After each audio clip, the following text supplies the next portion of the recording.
Hello? Hello, everyone. I'm back. These were the legendary words with which Hideo Kojima presented himself on stage at E3 2016. Nobody even realized he was already about to reveal his next project, and the rest of it is history. For over a year now, many people have been captured by the hype for Death Stranding. Now, I personally tend to have a hard time getting really excited for a new IP. Of course, I find it very important that developers keep innovating and that they come up with brand new worlds and concepts. But at the same time, a new IP, especially when the announcement raises so many questions, will never have you cheer at first sight, because you obviously feel no connection to this world yet. But as you've likely seen a little while ago, here we are, and Death Stranding is easily the game I look forward to the most. Some of you get that, you share that same excitement. At the same time, I've also seen many of you with a complete opposite reaction. You ask, how can you be so hyped if the story is still so vague, if you don't even know what the hell you will even be doing while playing the game?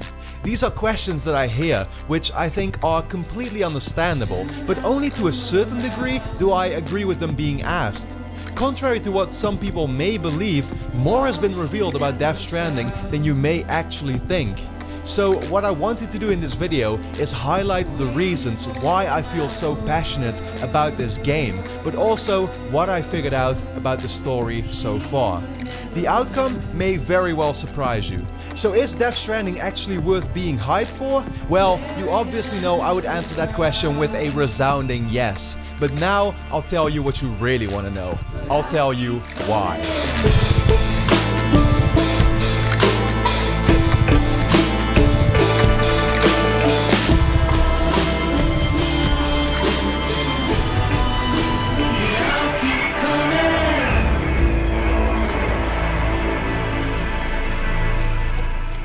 The easiest way to start off answering this question is obviously to begin with what it is that we've seen and know so far. Death Stranding was officially revealed at E3 2016 with a short in-engine announcement trailer that introduced us to some of the elements that we would later see come back in other trailers and undoubtedly the game itself. It begins by showing off some kinds of handprints forming in the sand that get filled up by a weird black oil-like substance. The camera then pans over to reveal the naked main character, who we learned is called Sam and played by Norman Reedus. He wakes up on a beach with one arm handcuffed, and next to him a seemingly just born baby connected to the character by an umbilical cord. The baby is crying, so Sam picks it up and becomes emotional himself. That suddenly stops once he realizes it is gone, and we see how the baby crawls away from the shore towards the water as its own black oil prints start to become visible. This reveals a massive amount of stranded whales, also connected by cords, while 5 strange human-shaped creatures seem to directly look at Sam in the sky, coming closer as time passes, but ultimately disappearing from the scene. Now, this first trailer at E3 was obviously meant as a giant teaser, only to raise questions and not answering a single one of them. The execution of it was awesome enough to be interested by the game, and at that point that's exactly what I was. I felt no real hype yet, but I was looking forward to what would be revealed next. In the following days, Kojima wouldn't say much more, except confirming that the game would in fact be open world, just like his last creation with Metal Gear Solid 5. But going back to the trailer itself, it was very clear that it merely served as an introduction to something that would ultimately become much larger in scope. And this was honestly no different for the second trailer, which premiered 6 months later at the Game Awards.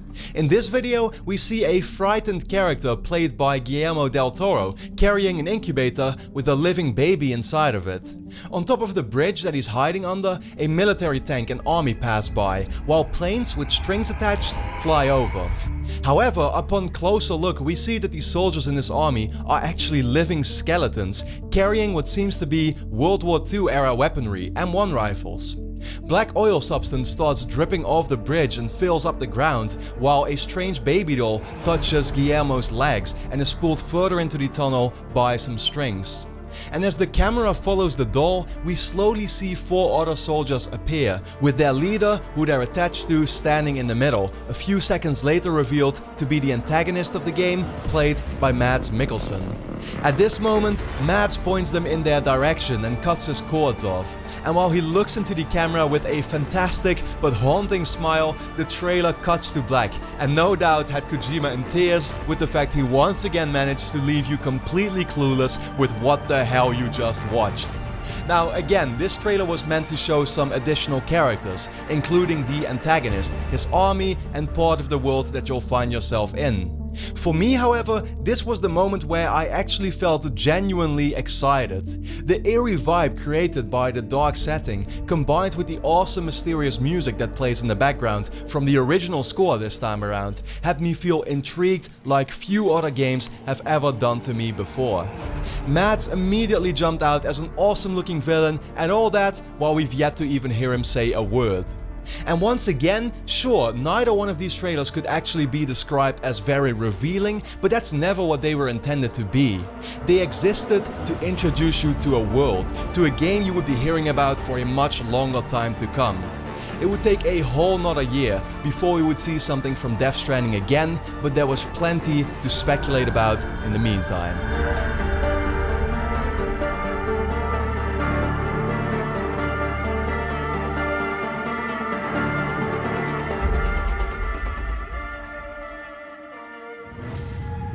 Now, before we dive into the third and most recent trailer, let's talk about another reason why Death Stranding rightfully receives so much excitement, and that is simply said because of Hideo Kojima.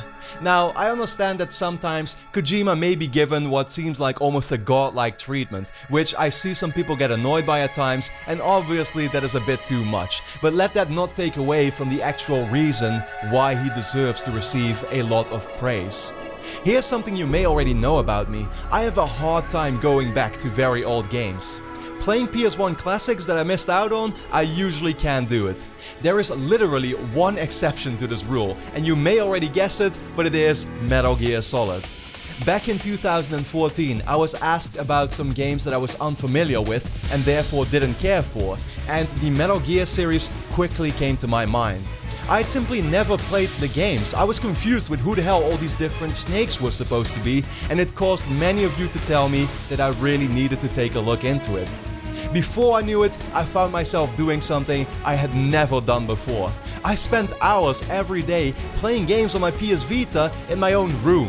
It took me just a month to work my way through Metal Gear Solid 1, 2, 3 and even go back to my dusty PlayStation 3 to end it all off with the fourth and final one. It was an experience that left me so satisfied that it's up there with some of my favorite decisions that I'm glad I made. With fantastic characters, many unexpected story directions, and while a little convoluted, an incredibly deep story, all four of these games felt very different but formed one amazing journey that I'm glad I went on. The Metal Gear Solid series has proven to me that Kojima knows how to tell an amazing story, and it only makes me more convinced that Death Stranding will do no less. But it isn't just Metal Gear Solid that boosts my confidence. Think for a second about the gigantic impact that PT had on the gaming world in 2014. Nobody saw it coming, yet everyone was playing it around the globe.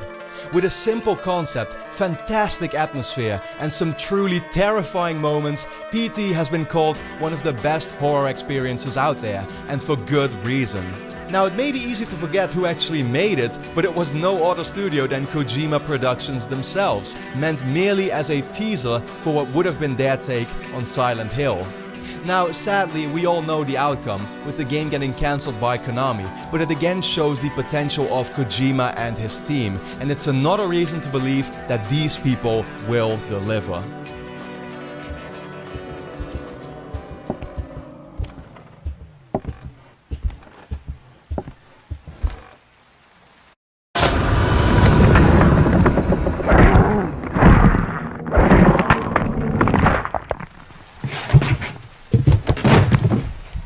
Now sure, but what about the gameplay? How, Robin, are you so sure that the gameplay will be great? Well, simply said, that's where Metal Gear Solid 5 comes in. 2015 came around and I was very interested to see what the Phantom Pain could possibly still add to make me love the series even more than I did. And while the story of the game sadly suffered, likely caused by the same controversial situation between Konami and Kojima, Metal Gear Solid 5 simply said had the best gameplay in any open world game that I've ever played. With the studio working for years to create the Fox engine, the result clearly showed. Satisfying controls, incredibly smooth gameplay, all running at 1080p in 60 frames per second, it made for the tightest gameplay experience I've had, well, probably ever. If there's one aspect where Kojima Productions has recently assured me that its talents lie, it's this one. And with many employees from the former studio jumping ship to the new one, I honestly feel that there is little to fear.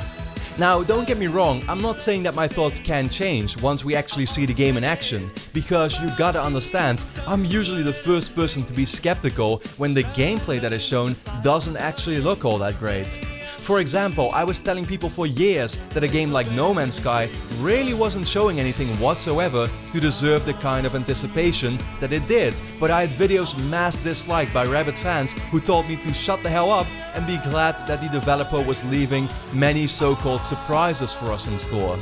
But with that developer who had yet to ever prove themselves, I found it hard to be optimistic, which definitely turned out to be the right choice.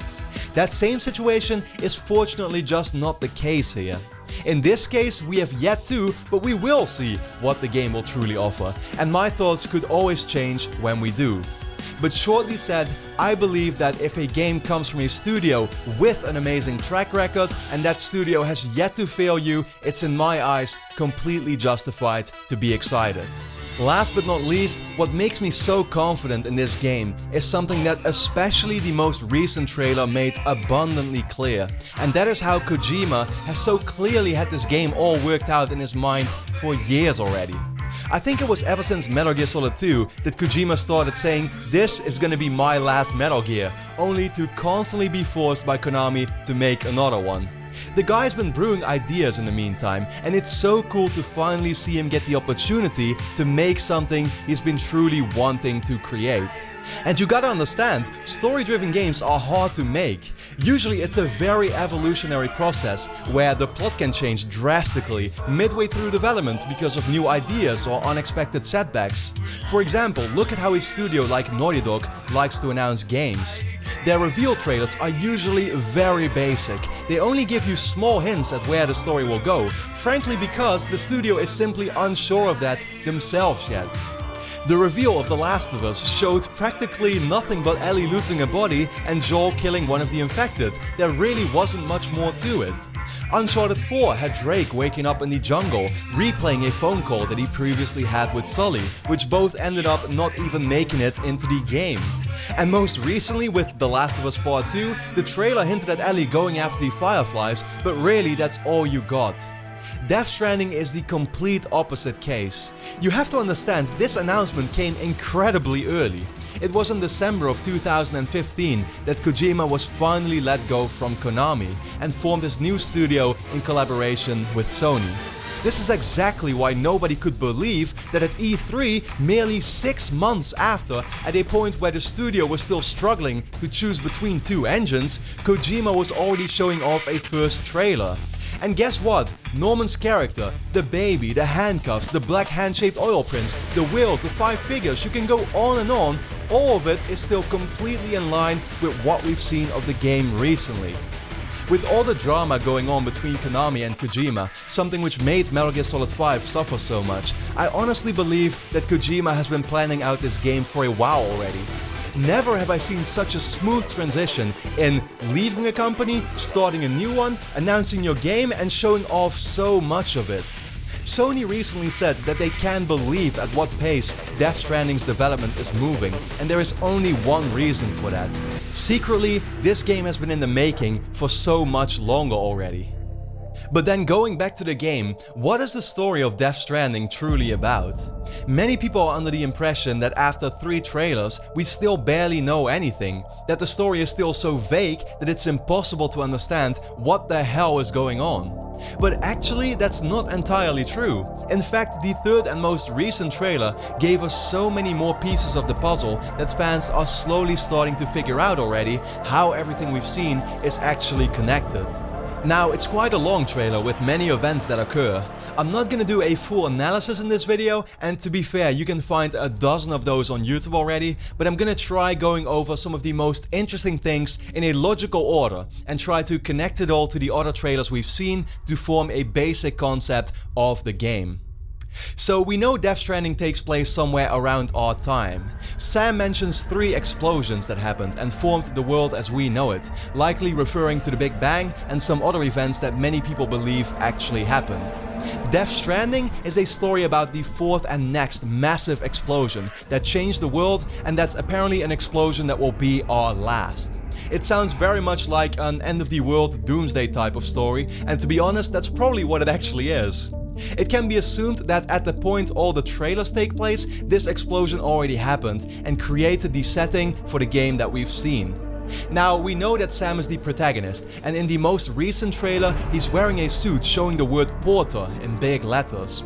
A porter is a person employed to carry and transport certain things, and this is further hinted at by a weird mummy-like body that him and 2 other men in the trailer were clearly trying to protect, while the other 2 men are seen with the logo for another company called Bridges, showing the outlines of the United States completely covered by a spider-like web. Del Toro's character in the 2nd trailer had the same logo on his outfit, which can only really mean he's part of the same organization. After a crash with their car, Sam and the other men find themselves separated, and that's how we find them at the beginning of the trailer. Now, it was already pretty clear that the story in Death Stranding revolves around some alternate dimension, evident by the baby that disappeared, but we can still see crawl away in the very first trailer. In this video, we see how the 2 men become worried as the invisible enemies from the other dimension seem to have found them. And as one of these men is trapped under the car, we see him quickly get much older.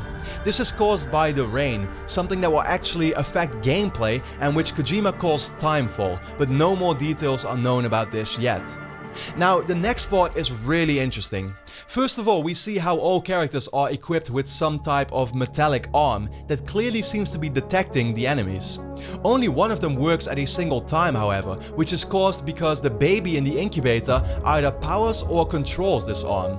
It's likely that the baby actually has some connection to the alternate dimension and can therefore point to enemies getting closer. Because of this, it seems that the baby has to be kept alive and will be vital to the story of Death Stranding, as is evident by it showing up in all 3 trailers so far.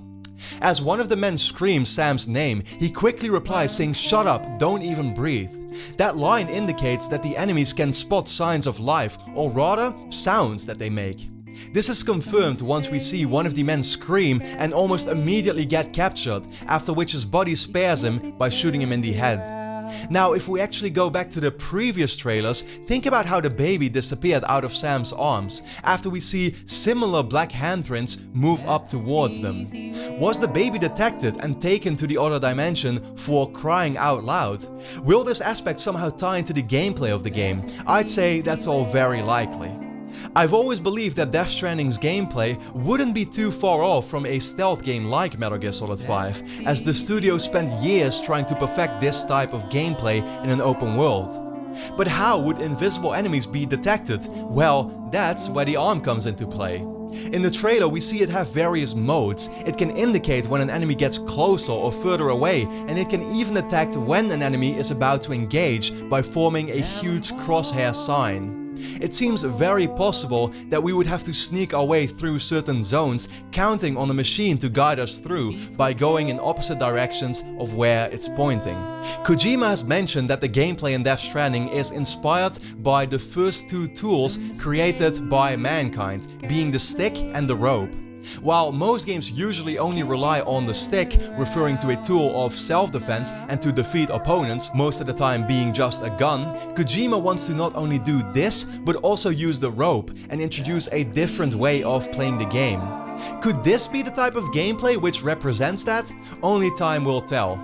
Of course, we've also seen another faction of enemies being the skeleton soldiers that are equipped with guns. It may very well be that those enemies will be used for the more traditional shooting gameplay, so that there's a nice variety between the types of action you can expect in the game.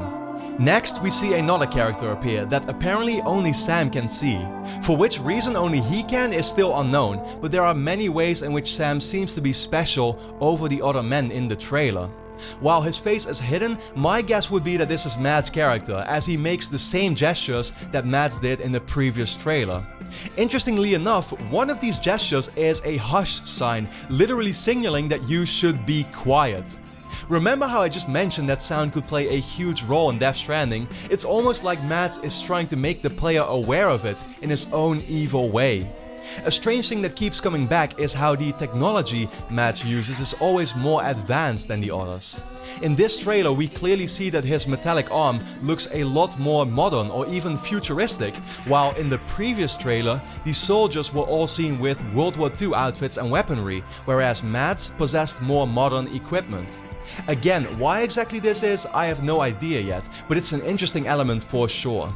Going back to the gameplay, this trailer also revealed what the handcuffs that we saw in the reveal are used for. In this trailer, all characters are wearing them on a single arm, and they display their health status with a matching color. Now, later upon its reveal, we will see a massive creature that's pulling everything by ropes, just like Matt's character. As the second guy is about to shoot himself, he gets grabbed by this creature. We clearly see him hanging by one leg, like an invisible rope has caught onto him. As he then tries to stab himself, the color on the handcuffs slowly goes from blue to red with every single stab. Something that I've already seen a couple of people point out is that the DualShock 4 light bar will very likely indicate your health in the game in this exact same way too, like we've seen many other games already do, so I find that a very plausible theory. And as the massive creature reveals itself, we see that it doesn't actually have a face, but consists out of two massive hands, which pretty much confirms that he's tied to all the other invisible enemies whose black oil handprints we've already seen in the trailers. As he consumes the man, the creature for some reason explodes. Now, at first I was a little confused why the trailer then cuts to a whole other scene, but it turns out that what we see is actually how Sam dies by this blast, and the trailer simply shows you what happens after. Once the scene ends, Sam appears in the Purgatory World, a place that you go to every time you die, as Kojima has confirmed. In here, you'll be able to explore in a first-person view and find items while trying to get back to Sam's body. This means that there will be no actual game over screen that ever appears in the game itself. We see how Sam receives an extra handprint engraved on his body, which could very well mean that you'll be able to count your amount of deaths based on the number of handprints visible. Now, the Purgatory World is some sort of literally upside down alternate world. We see all fish and whales swimming upside down, while bodies are floating upwards instead of the other way, ready to be taken by another crazy huge monster. As the player, you'll be tasked to find Sam's body back in the Purgatory World. The funny thing is, and again something I didn't realize at first, is that we actually see in the trailer what happens when the player does this, and it's when the baby literally gives a thumbs up sign to confirm you were successful, after which Sam is teleported back into the real world. This is a cycle that will constantly happen within Death Stranding. It's what the song in the first trailer, I'll Keep Coming, actually already referred to from the very beginning. Although, in perhaps another genius way, most people saw it as a shot to Konami, with Kojima making clear they would never be able to stop him. The next thing we see is how Sam vomits the same black substance that we've seen now in all the trailers. Although it may seem like a worthless detail, this is actually a pretty huge revelation. What this is supposed to be is water from the Purgatory World that entered his lungs, and this confirms that all the creatures and things containing black liquid that we've seen so far are coming out of the same Purgatory World, which most likely means that it is the one and only alternate dimension that we've seen. But why can't Sam return? Why can only he see Mads? What are the baby dolls that we've seen appear in several scenes now as well? And why are there several occasions where we see tears rolling down characters' faces? These remain to be some of the biggest questions. For now, this is most of what I've been able to put together myself, after studying the trailers and watching many great analysis videos online. I'd recommend you to do the same thing, as there are most definitely even more clues to be found, or theories in the wild that I have not yet discussed. Of course, this is no concrete and fully explained summary of the plot yet, but I hope it might have surprised you, showing some new things you could have realized by now already. With that being said, Death Stranding is bound to be a huge release. Whether it's for Sony, who has a great new title to add to PS4's library, for the fans that can't wait to play it, or for Kojima, who finally gets to do a project he's incredibly passionate about without the restrictions of Konami. And while I'm in no way saying that even if you were a skeptic, this video should have now turned you around into sharing the same excitement for the game's release, I hope I was able to somewhat change your point of view. Sure, Death Stranding is definitely looking very weird, but most importantly, it's an intriguing game. One that I can look forward to not only with confidence in the developer, but with genuine excitement for the story that has been teased so far. And that's why it's my most anticipated game on the PS4. Thanks a lot for watching another one of my in-depth gaming videos. This one really took a long time to put together. If you enjoyed this video, then please take an extra minute to do something back and support me by leaving a like on the video or showing this to your friends to help me get more noticed. Of course, I cannot stress out enough that if you want me to keep going and make in-depth quality videos like this, please help support me on Patreon, like all the people in the credits on screen. Your donations make these videos possible, and without them, I could simply not keep bringing you content like this. Whether it's 10, 5 or just a single dollar per month, any amount is much appreciated, and in return you will receive early access to these videos, but also to my monthly podcast, Q&A and even more awesome stuff. With that being said, I really hope you enjoyed the video, and then for now, thanks a lot for watching and hope to see you again next time.